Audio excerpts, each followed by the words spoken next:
Standing landmine rotation is a really important exercise to help improve the connection between your lower and your upper body, which is really important for efficient movement in both your daily life and in athletic movements. This exercise requires you to stabilize your body during the rotation, which engages the core stabilizers and really does help improve overall balance.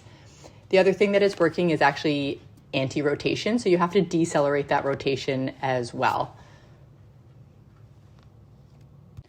This is a full body exercise that works the shoulders, upper backs, and hips. It really does require you to have shoulder stability and shoulder blade or scapular control because it demands that the shoulder joint remain stable and in proper alignment while your torso moves around. So this also helps improve shoulder mobility and stability, really important for preventing shoulder injuries, especially for people that perform overhead or rotational movements.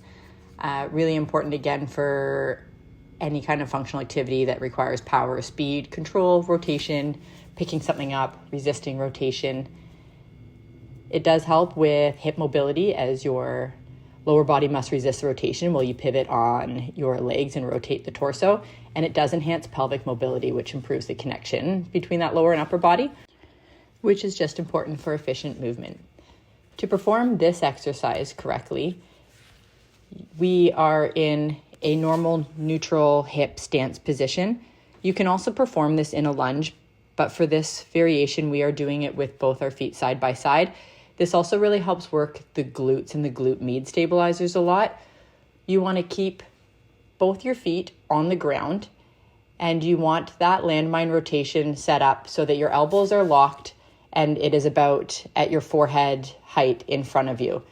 What you are going to do from there is rotate side to side. There are two variations to this, where you can keep both your feet flat on the ground while you rotate, which places more demand on your torso and decelerating the rotation. You can also do it where you pivot on your toes.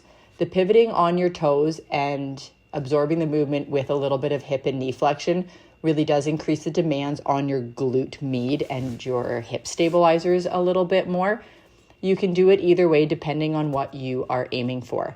We want to keep our elbows locked as possible and our shoulders engaged and locked while you twist and rotate your body, and don't let the landmine win. So make sure you keep muscle engagement at the furthest point there so you don't end up collapsing or flexing through your spine. You want to keep those shoulder blades engaged and the core locked so that you are just rotating through that core and not collapsing through the core. And then you use your core force to bring that landmine back up and over to the other side.